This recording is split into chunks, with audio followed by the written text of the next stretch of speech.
With that, let's get started. I'm Megan Allers, head of community here at Marco Polo, and I'll be moderating our conversation today. I've been working at Marco Polo for 8 years now, and what's really kept me here and excited and energized is our purpose. Marco Polo, our purpose is helping people feel close. Through my years, I've heard from and personally Marco Poloed with so many moms who are connecting with friends and family, or who have shared with me, the loneliness, the isolation, and the busyness of life that can be motherhood. And they've shared with me how creating and nurturing relationships through Marco Polo has really helped their mental health and overall well-being, because it's giving them the type of connection that they otherwise may not be able to have with the craziness of life and how we can all get so busy. I've been really inspired through these stories, and it's been the catalyst for hosting this event today on maternal mental health. I'd love to share with you a short video to kick us off from our community when we ask them the question, "Moms, how are you doing?"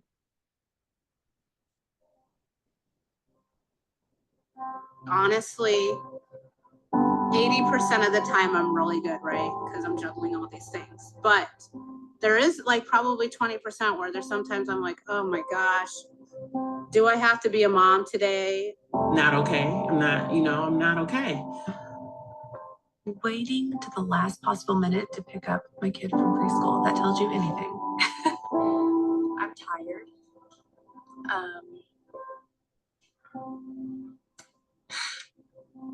I'm very tired. I really appreciate you checking in. Thank you so much. That question really brought a lot out of our community. And I'd love to take the time to ask all of you now here who are joining us live, moms, how are each of you doing? If you're up for sharing, let us know in the chat how you're doing today so we can support and uplift one another. And now I'd love to introduce you to our panelists for today. I'm really excited that we've assembled a great group for today's panel and hope you're able to come away with some new ideas and resources to support you in whatever stage of motherhood you're at. And I know we've got the full gamut in here during the intros there. So I'd love to introduce us to these three wonderful women and moms. First up, we have Libby Ward joining us. Libby Ward is a digital creator, speaker, and advocate for moms. Her Diary of an Honest Mom platform reaches millions of women around the world every single day and is changing the motherhood narrative. Libby dreams of a world where moms see their value and the rest of society does too. Welcome, Libby. Hey. I'd love for you to share with us, how are you doing today? How am I doing? I'm feeling very emotional after watching that intro video. I was like choking up over here, trying not to disturb the whole webinar. But how I'm doing personally, I would say medium is the word for how I'm doing. If anyone here follows me on socials, you know that I got hearing aids on Sunday. I've been hard of hearing for a couple decades now, but haven't found the time or money to get hearing aids. And I finally did this week, and it's been a lot. Like, so many feelings, not only like the overwhelm of all the noise and the overstimulation and the processing sounds I've never heard before, but like the feelings that's brought up, like everything I've missed out on. And yeah, just all the hard moments I've had with my kids because I couldn't hear. And then also like all these beautiful things that I'm now hearing that I didn't hear before. And it's making me think about this like paradox of motherhood in general and life, right? Where we can have this like really hard thing happening at the same time as something really beautiful, and it doesn't have to be one or the other. And so that's where I'm at right now. I'm like having a hard time, but also having a really beautiful time all at once. Thank you so much for sharing that with us, Libby. And we're so glad to have you here today. I especially loved on your Instagram stories the other day when you were outside experiencing all of like those sounds, and you do such a great job of bringing your entire community along with you on these like really raw and honest moments. And so we're so glad to have you here. Thank you. Next up, I'd love to introduce us to Erica Djossa. Erica is the CEO and founder of MomWell, a registered psychotherapist specializing in maternal mental health with over a decade of experience, and a mother of 3 rambunctious boys. She founded MomWell to set a standard for care for moms at every stage of motherhood. Welcome, Erica. Thank you for having me. So excited. And hi, Libby. Nice to see you also. Yes, I'd love to ask you, Erica, that same question. How are you doing today? I'm reflecting on it as you're asking, and I feel like the one word that comes to mind is pressure. I have a pretty, like, we're here together and, want to do well. And I also have a very important presentation after this as well. So just feeling like a little bit of pressure and having to like soothe that inner critic that wants to say that you are what is it, imposter syndrome, like when you're showing up in a new space. I'm very comfortable in the mom space. In the like VC world and business space, I'm finding my footing. So that's how I'm doing right now. And I will just say that like in the video, she's saying 80% of the time I feel good, 20% of the time I'm struggling. And I think that if I was working with a client who said to me that they felt good 100% of the time, that would raise more red flags to me than somebody who is saying, 20% of the time. Maybe we want to try to get that percentage down to like, we're feeling crummy 5 or 10% of the time. Like maybe we want to improve that percentage, but to have 100%, awesome response all the time would raise red flags for me. So we oscillate between the two, and maybe that's reassuring to know that we won't be in this difficult moment for forever. That's such a great point. Thank you for sharing that with the group. I know I can see yes, I agree with that happening in the chat here for so many. And so thank you for being here with us today. And hopefully we can all just like take a sigh of relief. I can agree with those like nerves, and we all want to do great here and show up in a really great way for all of the moms joining us. And so we're so glad to have you on board. And last but certainly not least, I want to welcome Sheena Vogel, is a mom of 4 boys, 2 of whom have Down syndrome. She shares her insights and offers support to other moms in similar circumstances through her Instagram community, Embracing Extra. She's an active member of her local Down Syndrome Association and a member of the First Call Committee. Sheena, welcome. Thank you so much. Thank you. What a fun morning already, huh? Yeah, exactly. I love to ask you this question. Yeah, I'd love to ask you this question as well, Sheena. How are you doing today?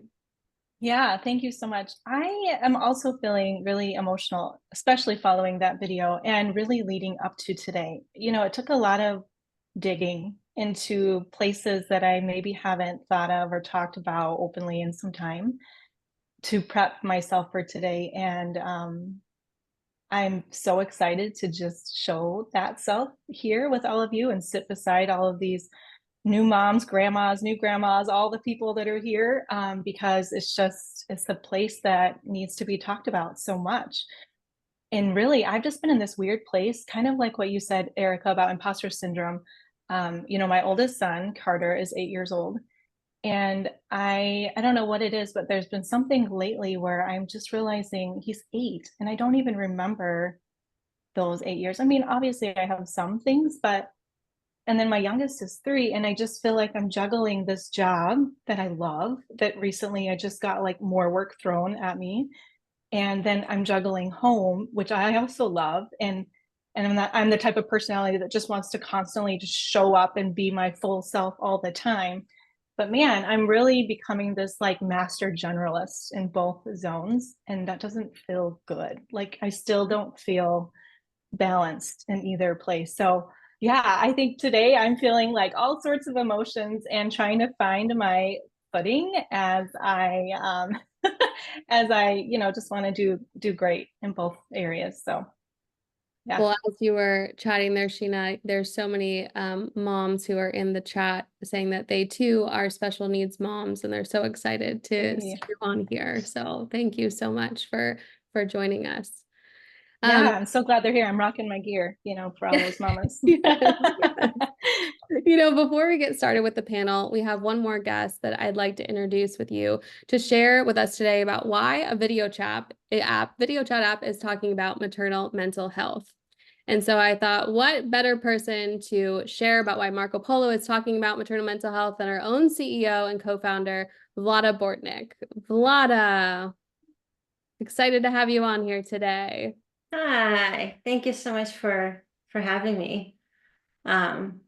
It's just like if you could have seen me this whole time, I'm just grinning ear to ear.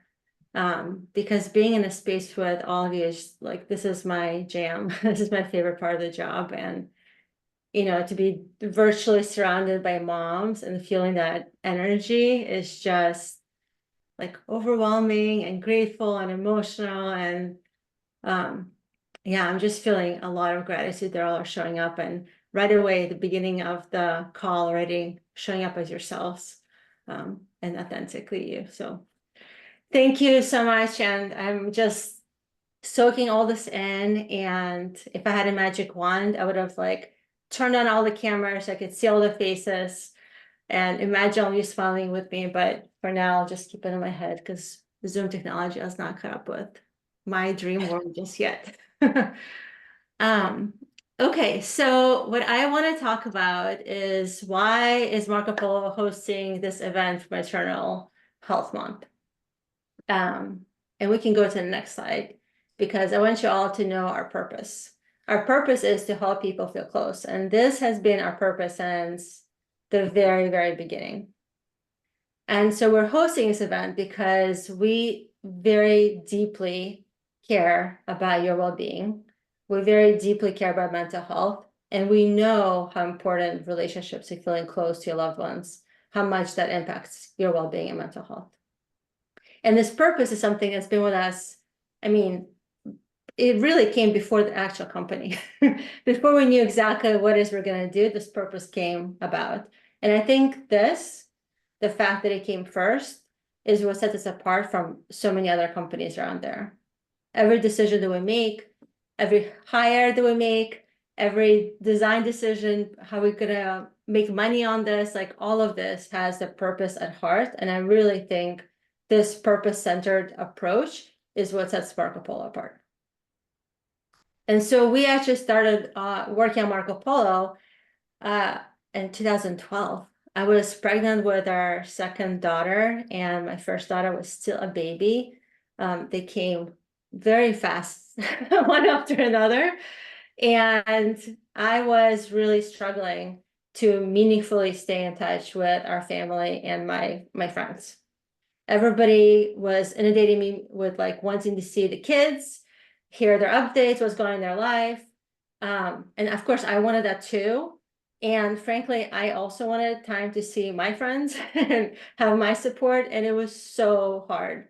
Scheduling became such a strain. Like, you know, there's only so many times I can make my kids say move to their family. There's only so many slots in a day to schedule them to call. So this thing that was supposed to really be filling up my cup and connection was actually draining it. I like stopped looking forward to these things at all.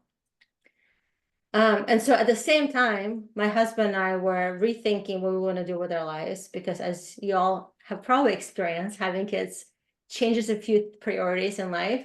And so we're wondering, okay, given our expertise in technology, Michał, my husband, and I both have tech background and industry experience working at Microsoft. We were thinking, okay, given all this, what can we do to make the biggest possible impact in the world? And probably for all of you, the answer was, well, I just want my kids to be more happy. I just want more happiness in the world. And that was the case for us. The thing that we did, because we just thought if we would just dive into the research and understand every scientific paper out there, we can also understand what makes people happy and bring that into the world. So we did that. We read all the books, papers, watched the TED Talks, and all the research came back saying the same thing. This: relationships are the only things that matter in life. This is an 80-year-old study from Harvard Medical School. It's the longest study on happiness that's ever conducted. And it says you can have all the things that we all talk about, career and money and good health, but without really good, strong relationships, you will not be happy. So essentially, 80 years of data boils down to just this one thing: relationships are the only things that matter. And this is where our purpose comes. It's based on the scientific research that said that feeling close to people that matter to you in your life makes you happier. And that's purpose is why I'm here today. I know that's why Megan is here today after 8 years. I mean, do you know many companies that have people in the space who've been with us for 8 years? And she's not the only one. So many people at the company have been with us for a long time, because everybody here is hired for that purpose and is committed, that it's not committed to showing up and making clear that this is not just a nice to have. This is something that's a must to have for our well-being. And at Marco Polo, we all believe that y'all and everyone deserves this. We deserve to feel close to people we love. And as a mom of 2 girls who are now teens, can you believe that? They did not look like those 2 little ones on that slide anymore. I've definitely felt burnout. I definitely continue to at times to feel burnout. I've definitely felt isolated. I've done the whole roller coaster ride. I really have such a soft space in my heart for all of moms out there, and I know that it's so easy for us to not prioritize this, but we need to make space for connection. And so that's basically why we're here. Marco Polo makes it so possible and so easy. I mean, this was designed with us in mind. I was a mom with 2 little ones trying to juggle career and all this stuff at the same time. Marco Polo can help you find pockets of connection in your day and make a real difference for your mental health and well-being.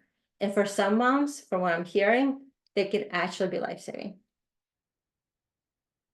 And so, this is why relationships really matter. And that's why we're here doing this event. Lotta, I know this is such an important message, and I always get really excited hearing you talk about our purpose and your vision for, helping people feel close and connected wherever they might be. And I know that it makes me really excited for the work we're doing at Marco Polo. So thank you so much for being here with us today. Thank you. I really hope moms will take away how important it is for us to make time for all this today. So yeah, as you were Thanks. chatting, the chat was filling up with people sharing about those long distance relationships that have helped them and not feeling so alone and isolated. And so glad. Thank you for being here. Yeah. We have this slide up here, and the data shows that around 49% of moms are feeling burned out and lonely. Then also 51% of moms haven't seen the face of a friend in over a month. This comes from Motherly's annual State of Motherhood survey.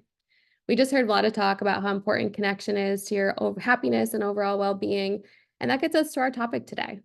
You ask a mom that very powerful question that we saw, how are you really doing? And these are the stats behind that experience. So this is where we'll kick things off in our conversation, and I will start with Erica on this. Erica, as a therapist working in the maternal mental health space, what's driving the high number of women reporting burnout? Is this something new or maybe something that women are finally just saying out loud?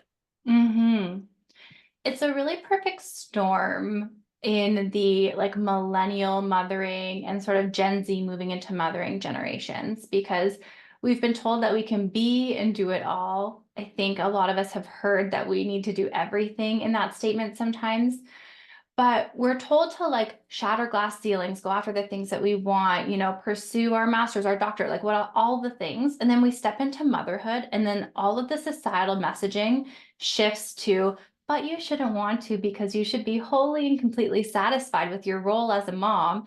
Your children should come first before everything. And you should be able to juggle all of these balls in the air with ease.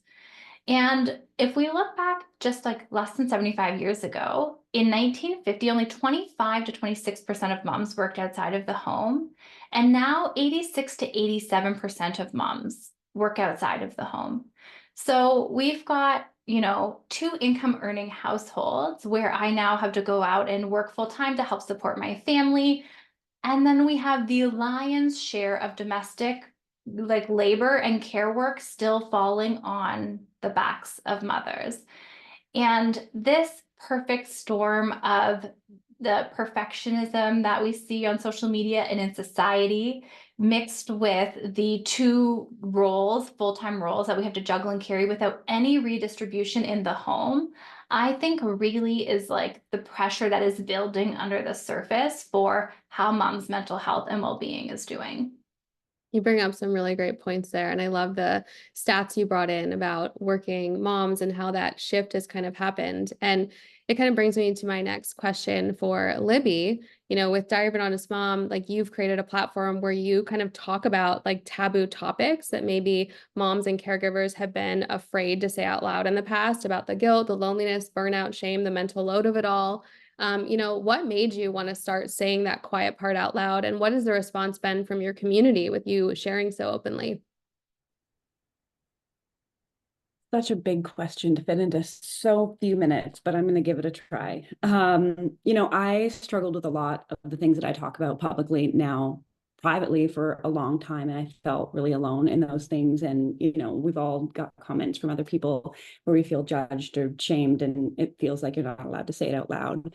But I noticed that when I did share the honest parts in safe spaces with friends or with people I trusted, the relief it gave me and the ability to feel like I wasn't alone, and then the permission it gave them to share things and the way it connected us and just made me feel so much better. It made me have more confidence, I suppose, to share more publicly and realize maybe there is a space to share these hard things. And just because I'm not seeing it online, it doesn't mean other people aren't experiencing it.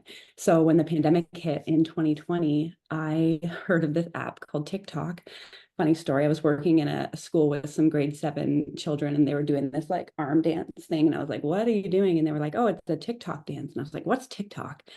And they were like, oh, it's an app where you post dances online. And I was like, that's dangerous. You shouldn't go on the internet. And then the pandemic hit.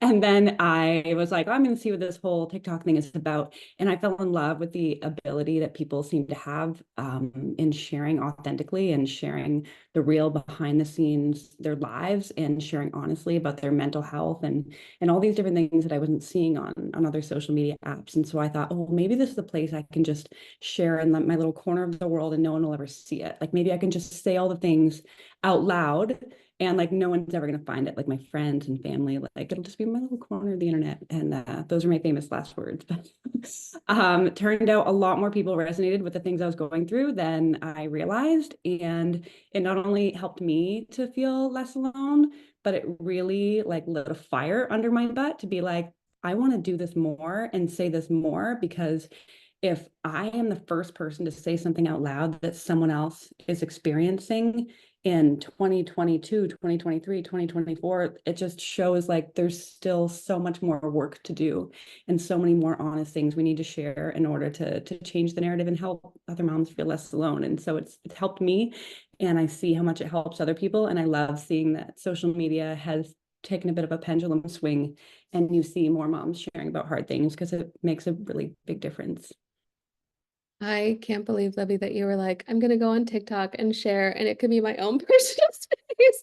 And then to see the community that you've amassed, and so many women feeling like, oh my gosh, Libby should, I feel this too, and I can relate, and to see the comments and then the commentary of one another, supporting each other in your community has just grown into such a large space. And it feels like an outlet for so many to come to your space to be like, I'm not alone in feeling this way. And it's just been so amazing to see. Thank you. I'd love to head over to Sheena here. Burnout is something probably everyone has experienced at some point in their lives, but you're a mom of 4, including 2 little ones with Down syndrome. What makes burnout for moms or parents unique, but in your case as well, what makes it unique for a parent of a child with special needs? Sure. Yeah, it's I just want to say that parenting, parents or not, we all have burnout at some point, but I definitely feel like there is more of that when it comes to my own family and people in the special needs community, because when you're a mom, you're a mom first, right? But then when you're a mom of kids like mine with Down syndrome, you start to become a therapist, you start to become an educator, you start to become an advocate. And I felt early on in my days that I needed to be all those things overnight. And it was so paralyzing and overwhelming. And it was very, I quickly realized just the burnout is real. And it's hard too, because I saw a lot of people chatting in here and sharing their family dynamics. And thank you so much for being here and showing up. And I think you all would agree in that our dynamics are different, and that you don't naturally have a community of people that you can talk to. Like my coworkers here at work, when I share with them some of the things that we're dealing with at home, they can't really relate. They try to, and they are great people. But you don't have that sounding board of people that get it. And so then burnout becomes even this vicious cycle, constant thing that's hard to get away from, because your resources, like your day-to-day people, is just so limited too, you know. And so I love Erica and Libby that you both brought up social, but you both brought it up in this like different way. And that I've been thinking a lot about this, Erica, and you know, even 8 years ago when I first became a mom and a working mom, and I've always been a working mom, there's this level of expectation of like, here's where you should be, and here's, you know, how you should be performing both on the home and work front. And it's like toxic almost, because we set ourselves up. And then I had this like extra stuff come at me that I knew nothing about, and I needed to become like an expert overnight. And then Libby, you took it the opposite direction, and which is where I've been working in my space as well, of like, well, let's talk about it. Let's unpack those things that, you know, maybe not everyone understands or not everyone talks about. And it's hard to talk about because in my lens, I feel really guilty for what I feel and how I feel, and that I even feel the burnout because my kids are my kids and they need me. And if they don't have me, then who do they have? And I know ultimately I'm the best mom for them, you know, but when I'm burnt out, I don't even have the emotional capability to like reset. And most of the time that's what I need, right? You need that space to just like minimize and simplify and like reset your household so that you can catch your breath. But I find that that is really difficult to grab a hold of and maintain. Thank you for sharing that, Sheena. And you talk about the like mental load and all of these different things you're juggling, and how having children with special needs, like you now have to become an expert in all these different areas that you weren't kind of anticipating. And, you know, I'd love to head over to, you know, Erica, because she, you know, addresses the load that mothers kind of carry, this mental load, in her new book, Releasing the Mother Load. And so, Erica, you know, what can moms do to lighten the load that they are carrying? Mm-hmm. I do just want to validate that the invisible load that we carry is heavy for each of us, but I would say is not like equally weighted. So we get handed this invisible backpack when we become parents. It's really parenthood tasks that default get handed to mom usually. And we feel the weight of it. We feel the weight of the responsibility. It contributes to the burnout and the day in and day out fatigue that we feel. But we have a really hard time identifying what these tasks are and articulating this experience and what is there. And when I say that not all are weighted equally, like if we are parenting 2 children with special needs on top of other maybe neurotypical or typical children, and we're juggling all of these things, that is going to be different than my weight of my 3 boys, also have some neurodivergence and stuff, but all of our loads are different. And it's not like a comparison of who has the most. It is the fact that it is there and we feel like we are carrying it alone in isolation.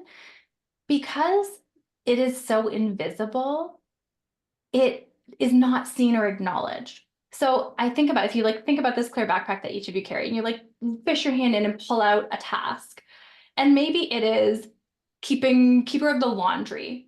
It's like, I see that my name is on this task. I see that that is not my handwriting. How did I get auto adopted or assigned into carrying this load? And like, how did that happen? How am I the one? And these are tricky because they are like the anticipating, the researching, the planning, the cognitive mental tasks that are not physical handovers.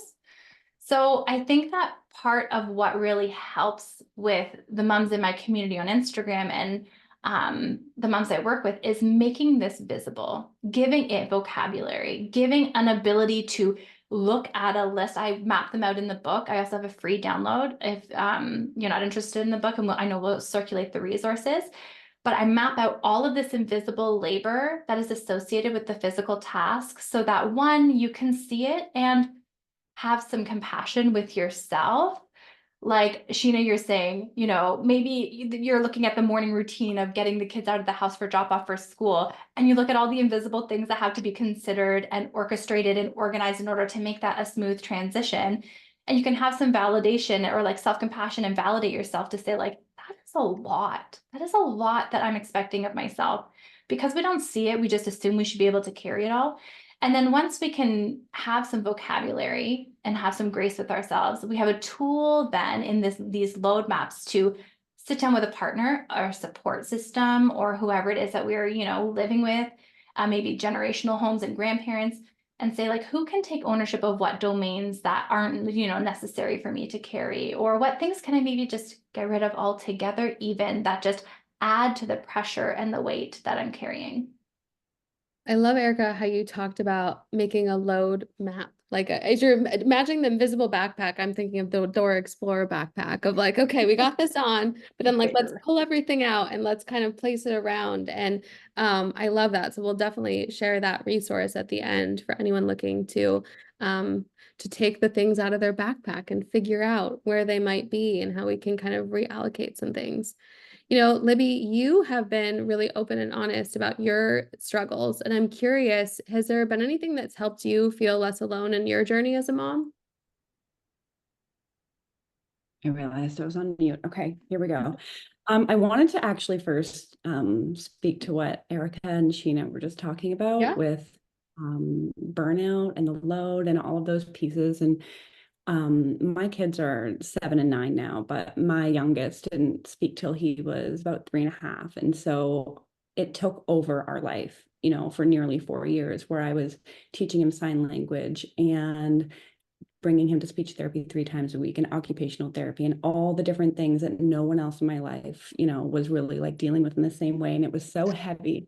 And on top of all the extra work it took to be a mom to him in that way and be the expert in that way, it was the work of explaining it to everybody else. And I think that this goes beyond just parents of, of course, parents of children with special needs, but to mothers in general. It's like, not only do we have this weight that we're carrying, but we have the weight of having to explain that it's heavy in the first place, which is, falls on deaf ears a lot of times. And then also the weight of having to redistribute and to have to even reach like the work of putting your hand in the backpack, right? And so I just wanted to validate that it's heavy anyway. And then it's like the irony of the fact that the most burnt out people in our society are tasked with figuring out how not to be burnt out is like the irony of the century. And yeah, to answer your question, which I have partially forgotten now, was you asked me about being open and honest with your struggles. How has it helped you feel less alone in your journey as a mom?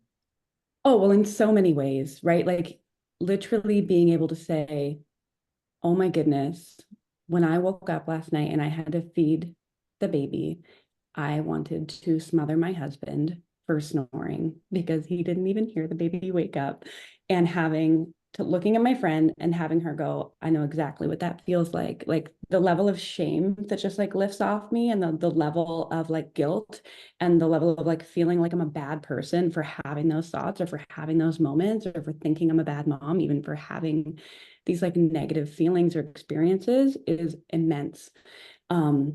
So like in those one-on-one interactions, it's just like helped me to feel less alone and help me to feel less shame. And then, which in turn has helped me to connect better to people, which then in turn helps me to feel better overall, right? So like the ability to be honest and be vulnerable and be open and connect and like share with people in person and online is like the domino effect of that is of the greatest magnitude, because it's this big cycle of like less shame, more vulnerability, more feeling better. So Libby, I'm noticing some comments coming in around like friendships. And as you talk about, sharing so vulnerably and you share so openly with so many in your community, but how have you gotten to a place where you've had your people that you can share in this way? And do you feel, how do they support you kind of back in that way?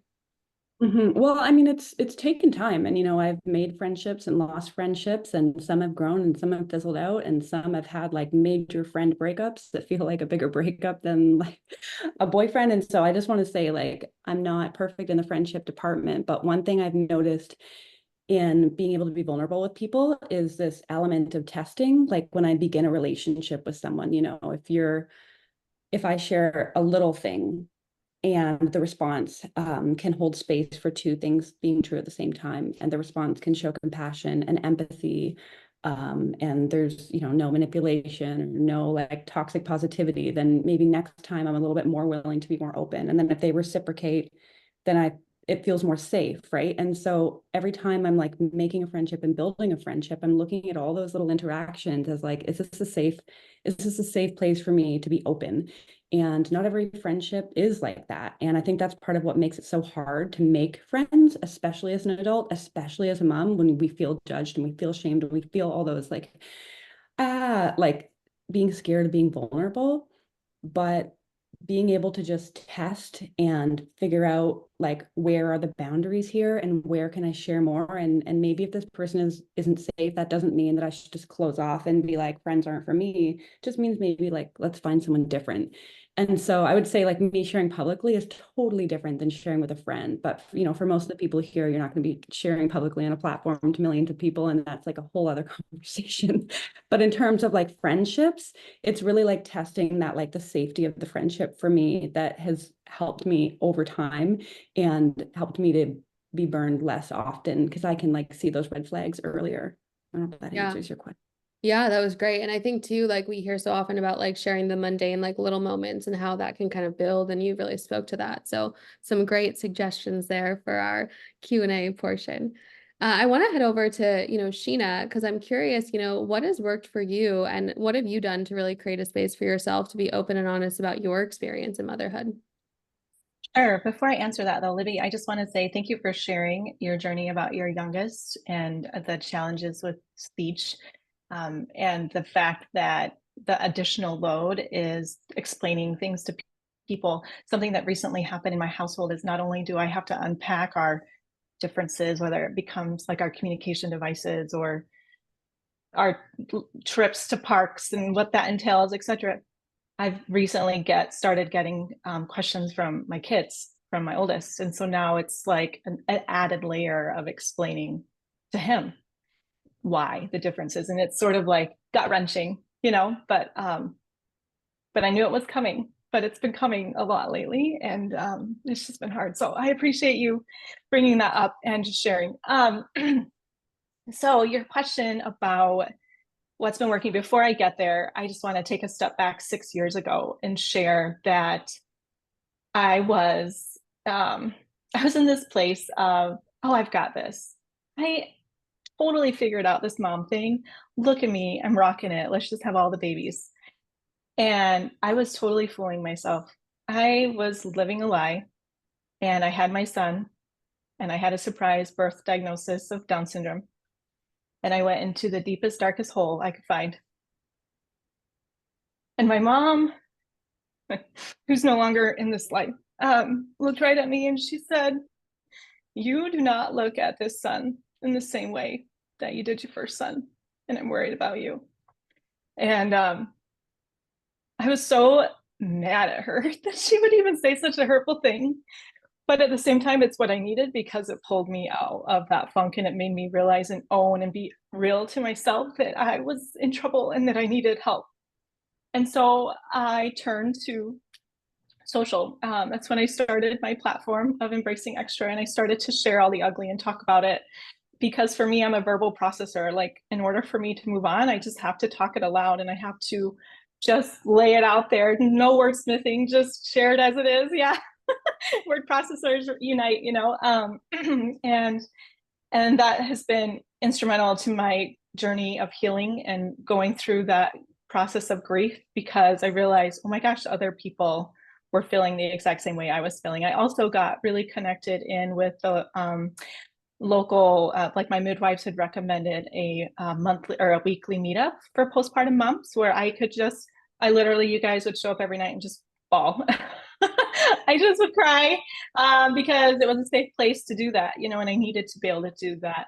And then I got really involved in my local Down Syndrome Association, and that was also so helpful. It was scary at first. I remember going to my first event thinking, this is like, how am I going to do? Like, what's this going to be like? And then it was amazing. And I've become a pretty active member of that group, and a part of this first call committee even too, where I'm able to connect with parents in that pre-decision phase of, I have this Down syndrome diagnosis, I'm pregnant, and I don't know what to do. And I get to be that person, and I get to be with them throughout that whole journey of babies here. And, oh my gosh, let me come meet your baby. And it's you guys is just so healing because I get to give back. I get to experience that with them.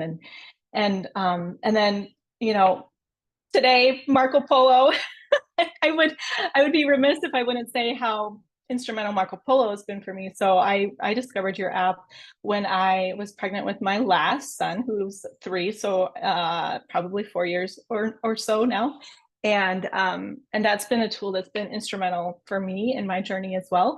I have a really fun and active group of mamas that all have children with Down syndrome that I created, because although we meet once a month in person, my corporate hat went on and I said, I need to figure out a way to have like a meeting after the meeting, because that's when all the action happens.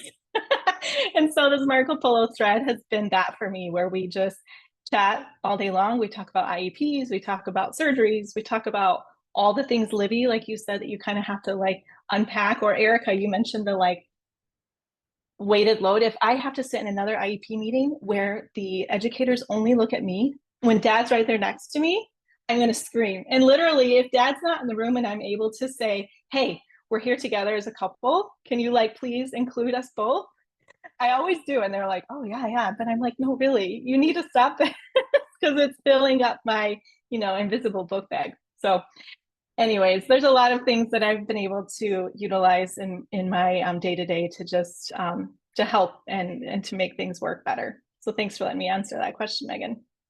Sheena, when you're talking, so many hearts in the comments, so many people saying that, hey, they see you, that they're so glad that you're sharing so openly in this way, and that they too are verbal processors, and just a lot of love and excitement for you. So thank you so much for sharing that. And I love too how you talked about, we've got a lot of questions coming in around that community and how do people, find that community and find those people to connect with. And I love how you talked about like, hey, like this was a group that you were meeting up with, and you kind of took the initiative of being like, hey, like let's kind of like keep this conversation going. And so, I'd love to kind of open it up to the 3 of you. We know the importance of relationships on, overall mental health and well-being, and how it can be a really great outlet, specifically for moms, but, more moms aren't prioritizing, maybe putting their relationship first. What can we do to, prioritize relationships more, get that support we need, and how can we support the moms in our lives as well? I'll maybe start with a really practical one. I actually just had Danielle Byard Jackson. She's a friendship expert on my podcast, and I learned so much from her and I gained so much.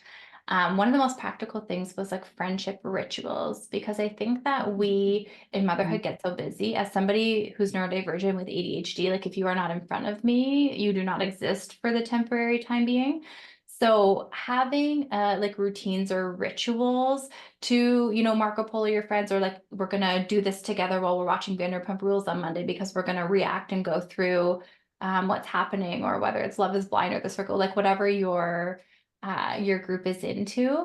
And just having like an automatic trigger that it doesn't depend on one person or the other having to initiate it or carve out the time. Another way that I did this is like every second or sometimes third Monday, I go for dinner with one of my like, friends for 15 years. We hadn't seen each other since before the pandemic. And then I started to put this friendship ritual in place with her. And every 3 weeks we go for dinner. And it's the most beautiful thing. Sometimes I really don't feel like leaving the house, and I really have to convince myself I will love it when I get there. And I do. But yeah, the rituals and having like a standing routine, I find especially when motherhood is chaotic, can be so incredibly helpful. I just want to parrot that. I personally, one of the things I've been struggling with the most probably in the last few months has been like loneliness and feeling like I am isolated, and just been going through some different changes with friendships and people in my life. And I realized that the mental load and like the invisible load of trying to figure out when it's going to work and when I can see people, and do they want to see me, and what are we going to do, and where are we going to go, and like all the different things stops me from even like starting anything. And I actually made the decision last week to just decide on a ritual and stick to it. And I put Tuesday nights in my phone, like walk after bedtime at 8:30. And I texted my friend group and I was like, anyone who wants to join me every Tuesday at 8:30, I'm going for a walk. there could be 5 of us, there could be 2 of us. I might go on my own, but I'm going to do this every single Tuesday. And just like the weight came off of me of like, oh, like this is in the calendar. I don't have to think about it anymore. It's just there. So like, heck yes to There's all of already that. so much decision fatigue in our day, right? Like there's already so many little micro decisions we're making all day long, that load of, or just like the cognitive effort to make one more decision. It might seem so simple, but it's like when my husband asks me what I want for takeout on Friday, like I don't freaking know what I want. Like I can't decide anything for myself. Unless they say the wrong thing. Unless they say the wrong thing, and then you know. I know. Right? Unless they're right. It's so true. I don't want that though. I actually don't want that. Yeah. It's so true. So true. To add more other than the ritual aspect, I want to talk a little bit about like the emotional piece. I feel like a lot of times we talk about the practicalities, which are real, the timing, the logistics, the figuring it out, the mental load, all of that. But it's the emotional aspect that I feel like has stopped me in the past and continues to stop me and a lot of other women from like building meaningful connections, because we're so afraid, right? We're so afraid of rejection or like shame or judgment or being too much or not being enough or being weird or standing out or not fitting in, not belonging. And it stops us, right? It stops us from looking up from our phones when we're at the park. It stops us from looking up at our phones when we're out, like at the bus stop, picking up our kids, or from, like if you're in a group of people, making that first step and saying like, hey, like, would you ever want to hang out? Like, it's terrifying, right? It's like dating, but harder, because now you're like limited by your schedule. And also there's children that are unpredictable. Like, it's really, really hard to put yourself out there. And so I just want to acknowledge that it's hard and encourage moms who might be struggling to put themselves out there, that just because a friendship might not work out, or just because it feels uncomfortable, or just because it feels icky, it doesn't mean it's wrong. Like, if you try and make friends with someone and it doesn't work out, that's not a reflection on your character. It's not a reflection that you're not enough or you're too much or you're weird. It's just a reflection that they're not your people. Maybe they have their own stuff going on, whether it's, the practicalities of their life or their own insecurities or whatever it is. And I just really would encourage like any mom who's feeling burned and feeling like, I can't put myself out there anymore, it's too scary, it's not worth the risk, like keep doing it, because you will find your people. That's a really great point, Libby. And I feel like there are so many communities. I've seen in the chat that some people are bringing that up, but I'd love to open it up to any of you, where can moms go to like find community? Like I love like the one-on-one, like at the park or something. Maybe one-on-one's intimidating, where it's like, let's go to like a group event where there could be multiple options and I can kind of pop in and stuff like that. Have there been any like groups that you found to meet other moms that have been worked well for you?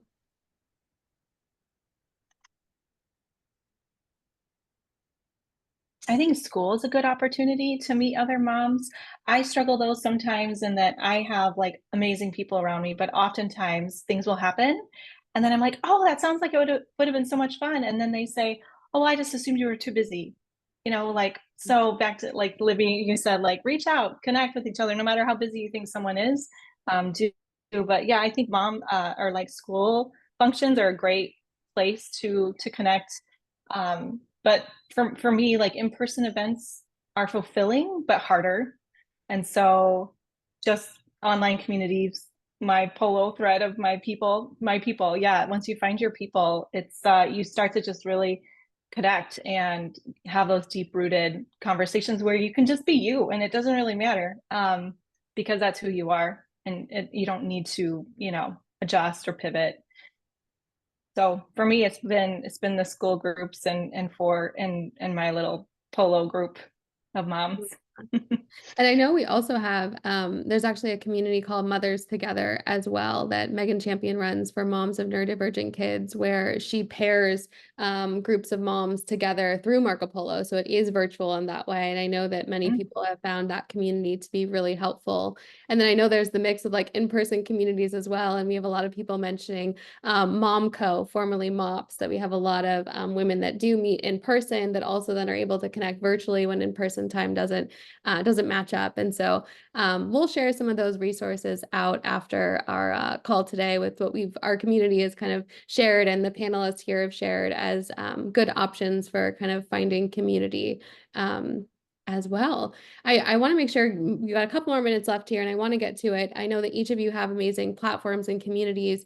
Are there any other resources that each of you would recommend to the mom community that we have joining us today? I'll kick it off. I think it really depends on the type of support you're looking for in these groups. Like I think of PSI or maternal mental health support, that's sort of the realm that I'm in. So I run a platform called MomWell on Instagram. We have a free podcast, like almost 250 episodes now, blog, all kinds of free resources. And we also have maternal mental health therapists rolling it in 15 states across the US in the next 2 weeks, and also most provinces in Canada as well. So depending on how you're feeling in your adjustment to motherhood, are you struggling with like sleep deprivation or anxiety, depression, these types of things, we've got all the supports on our platform there for you. I love that. And for those who may not know, PSI is Postpartum Support International. And so that's another great resource there, Erica. Thank you. Libby, anything from your realm?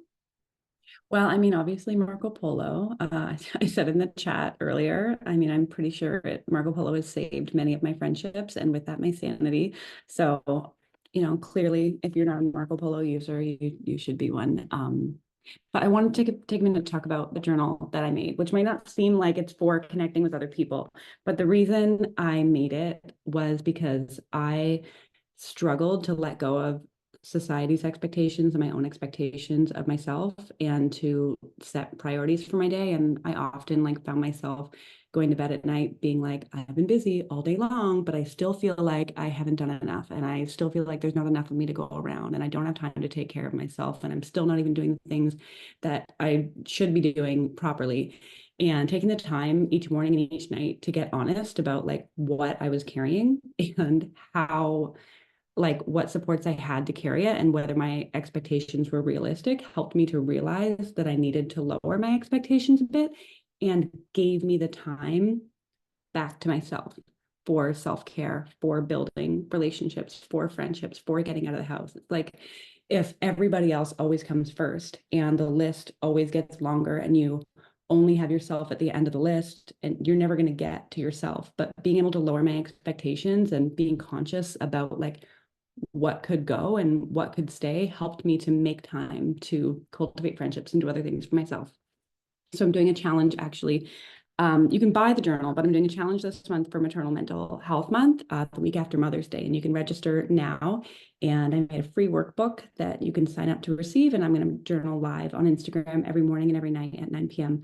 So you can join me live and try journaling. I know a lot of people are like, journaling, that's hokey, I don't have time for that. And so I created this challenge because I thought it'd be so fun to just do it together. And it really does help you feel better about yourself as a mom and get that time to connect with others. So I think it'll be sent out with the links. And I'd love it if you join the challenge and you can chat with each other in the lives when we do the journaling together as well. So fun. Thank you so much for sharing that, Libby. And we're coming to the end of our time together today. I want to send a big thank you to our panelists, Erica, Libby, and Sheena. If you'd like to connect with any of the speakers, hear about the many resources and communities that they've mentioned here, be sure to check your email after this event or follow along with us at Marco Polo app on Instagram, where we'll be sharing these and other resources during the entire month of May. We also have a special gift from Vlada for those attending or watching the replay. Well, first, I just want to say thank you so much for all the panelists, but also for all the chatter that is happening in the comments. I'm just continuously feeling the tears coming.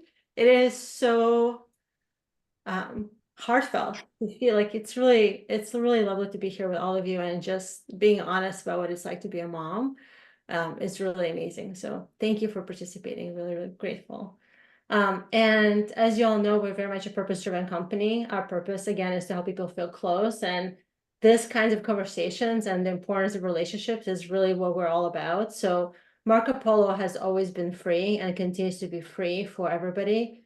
And we also have a paid subscription that kind of adds like additional convenience features, and we would love to offer that plus subscription for free for everybody who's attending for 2 months. So afterwards, you will all get a link. Please feel free to share that link with your loved ones, your community, their community, and just feel free to pass it on.